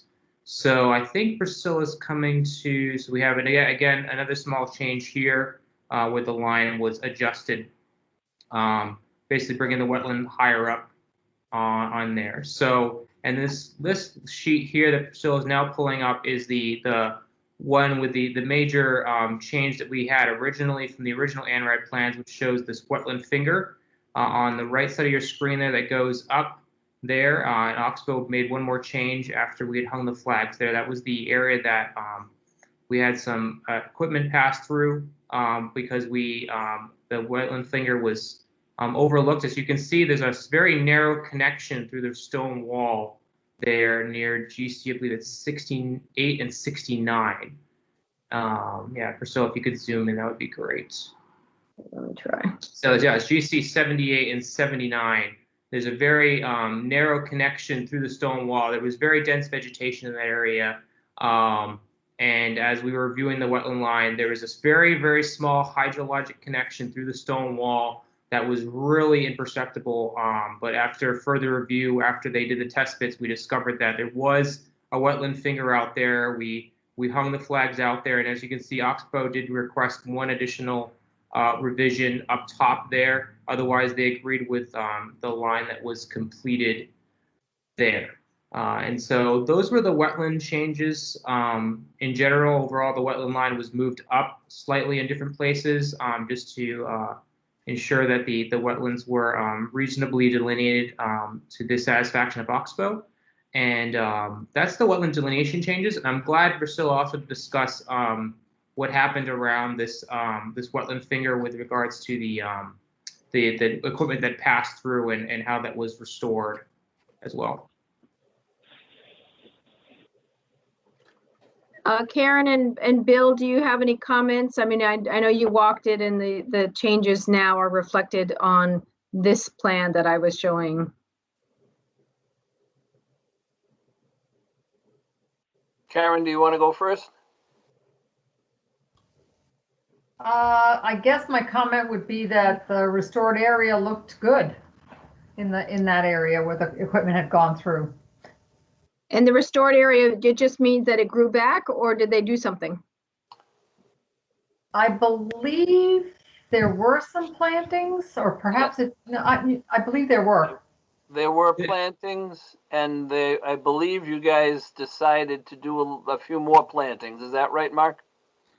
So we did do, we transplanted some native wetland shrubs and ferns that were in the outer outside the buffer zone areas along the edge of the logging roads when they did the test pit out in the uplands, way away from the wetlands, and we transplanted them down into this wetland. So we were taking native vegetation that's outside the commission's jurisdiction. We brought them down to the wetland and basically just enhance what was kind of already there. There was already a lot of ferns that regrew. We brought down a lot more. So I think, Priscilla, you do have our letter there. I'm trying to decide whether I put it in here or not. I know it is in the packet. It's in packet number 2. Is this? Oh, here it is, right here, right? Yep, that's it. Okay. So this was the restored area. Yes, that was a sketch that was before we had it. So this is the restored area. So yeah, again, it was a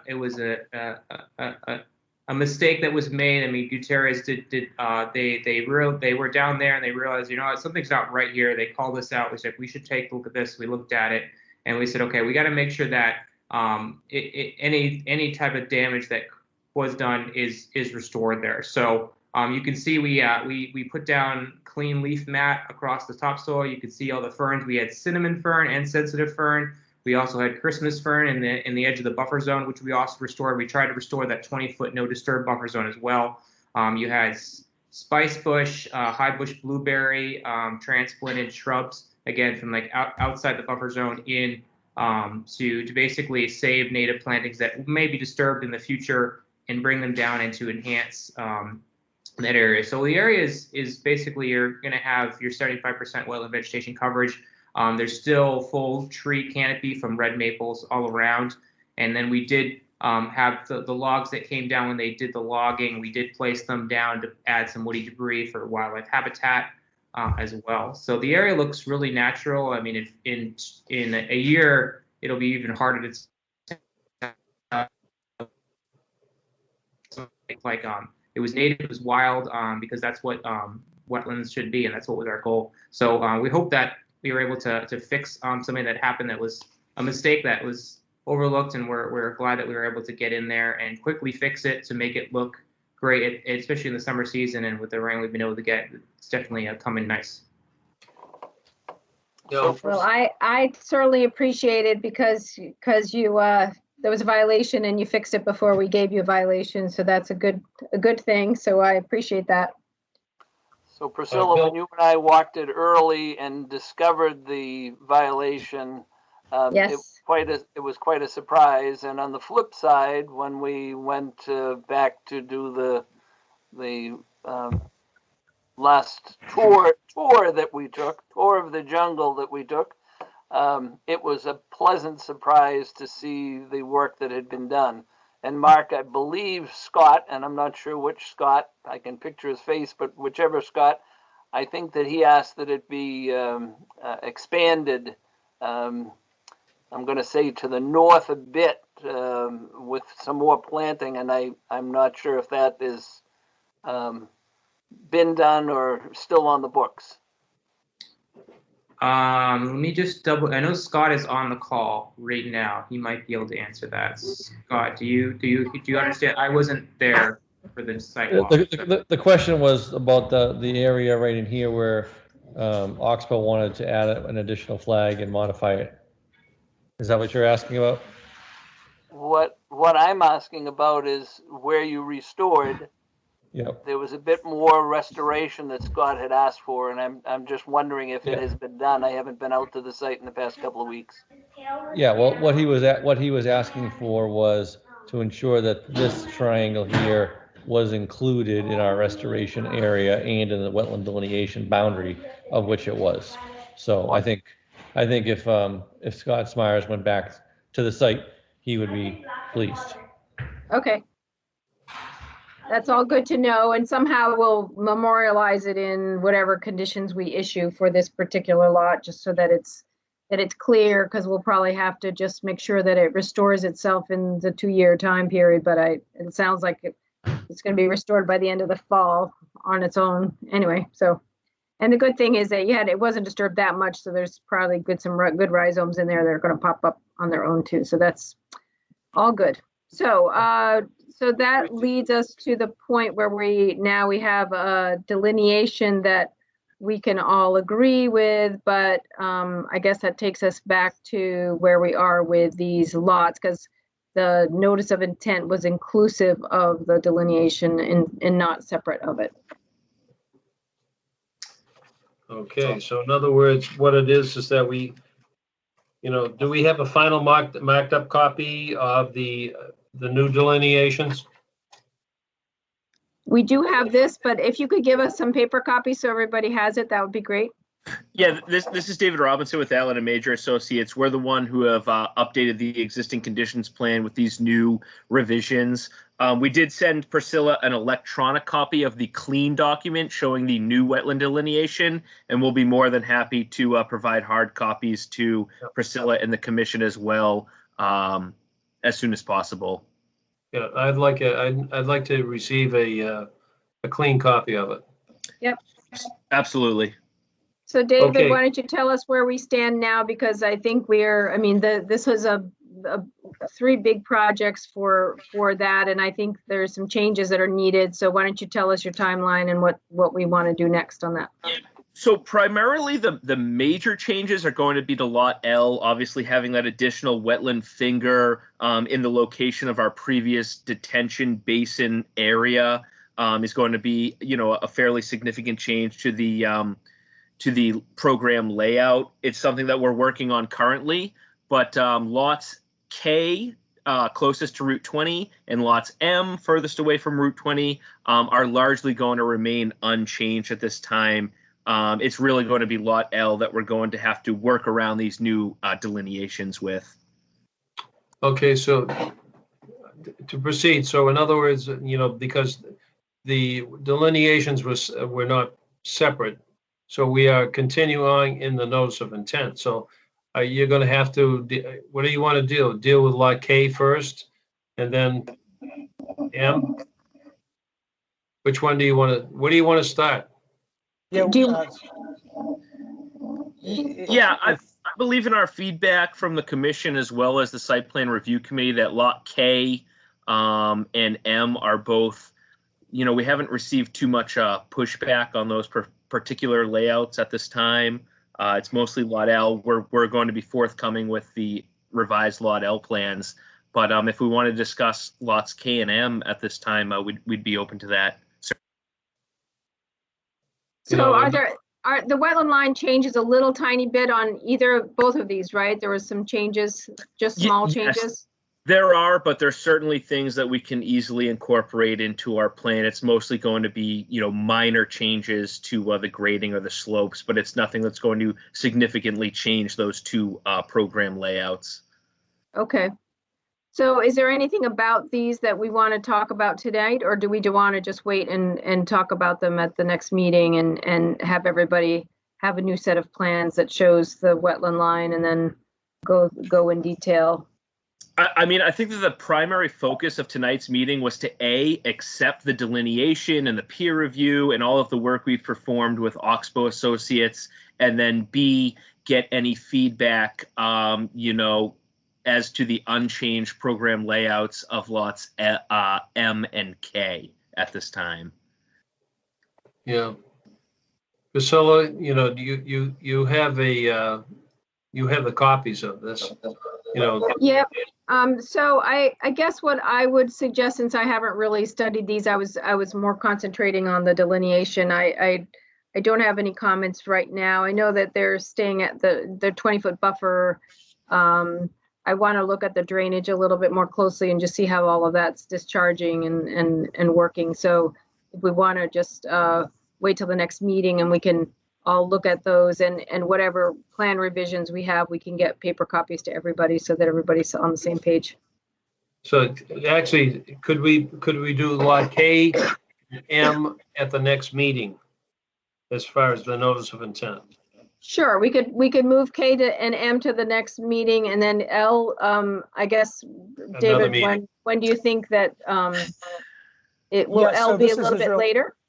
So I what we might do is, just depending, what we prefer to do is actually advance the discussion on Lot L first. And we think, between now and the next hearing, we'll be able to revise the plans, make the adjustments that are needed, and present that at the next hearing. So do all three? You want to do all three at the same time?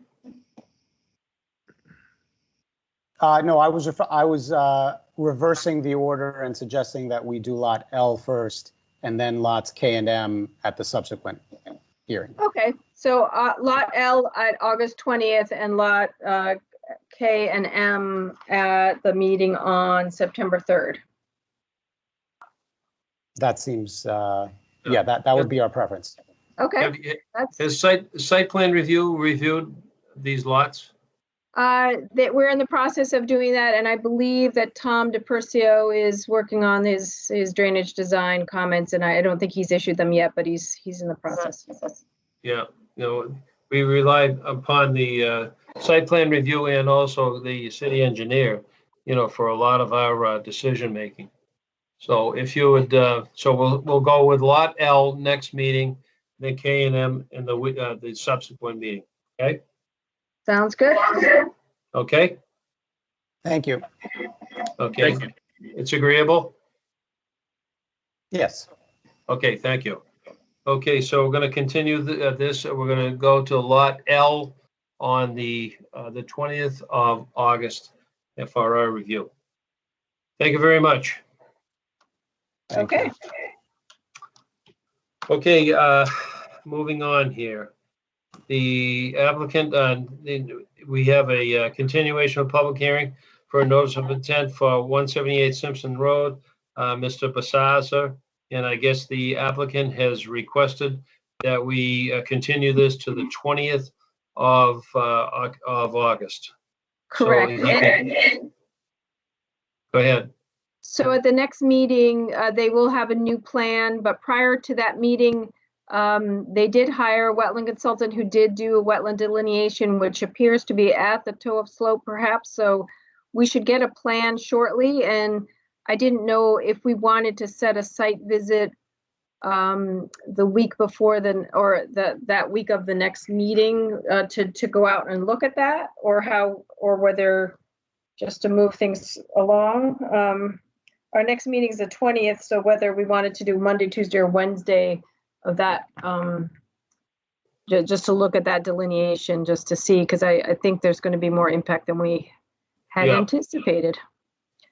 So if you're amenable to that, I can send out an email that just sort of says which date, or we can pick a time now. Well, the thing is that we're going to be basically looking over the edge. So I'm not going to be crawling down that embankment. Right. I'm probably going to try to figure out an easy way down, because I think we have to poke some holes in the ground. So I will try to schedule that, but I just wanted to put that on your radar that we may try to get a site visit prior to the next meeting so that we can have a better discussion. Okay. I think that'd be fine. Priscilla, yes? I think that is the week that I will not be available, but if you wanted, I could go at like 7:30, 8 o'clock in the morning. Okay. Or how late do you work? Would you work late? On Wednesday, I'll be out at 2. Okay. Well, we can shoot for maybe Wednesday afternoon. Okay. That might work. So you might want me at the bottom. So that's yes, what I'm I might need somebody else at the bottom with an auger. I'm happy to go to the bottom.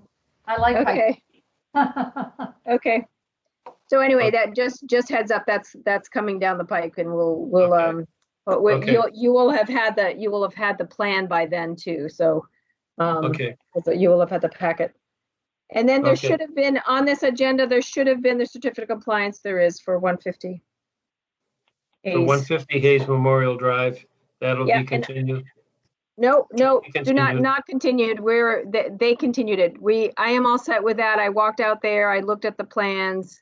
I am all set. I just had one question to them about the mowing. There's a reference in the O&M plan about a meadow mowing that would be, and I just wanted them to define that area for me. But, and the other thing was the erosion controls have not been removed, but I guess they're in the process of getting them removed. So if we go ahead and vote on this one and approve it, I can hold it until that's done. So Okay, so you suggest a granting of a certificate of compliance. Correct. 212-1198. Correct. Okay, do I hear a motion out there to grant a full certificate and to be held? Somebody out there? I'll make the motion. Motion is made and seconded. Motion made by Commissioner Scarron, seconded by the chair. Discussion? All in favor? Dennis Demers. Yes. William Dunbar. Yes. Karen Paquin. Yes. John Scarron. Yes. Dave Williams. Yes. Ed Clancy, yes. 6 yea, it is approved. Let's see, just moving on. SISMA sent out a report on invasive plants seed packets. They grow beautiful in my garden. I get some great tomatoes. Stop it. I think that was what, the plant that we were looking at out there in the lot today looks like one of those seed something from a seed packet. Grew pretty quickly too. I really have to know what that thing is. Well, we're going to send it to send a picture to UMass. They'll do an ID for us. Did you take? I have a couple of pictures. Yeah, if you want to send them to me, we can send it out. Yeah, I took a few. I will send it. I'll send you. I took 3 pictures of the plant, and it's something that I've seen before, and I have no idea what it is. Okay. Okay, and also SISMA sent a thing out today about invasive worms, the earthworms, the Asian jumping worms. That's interesting. Yes, I've heard of them before. I've seen them. I've seen them. Well, now I have to read that article because I know that they're bad and I don't know how bad they are. And I guess once we see them, we're supposed to report them because they're trying to figure out the extent of their invasion. They jump over, they wriggle around just like a snake. They're on. Yikes. Yeah.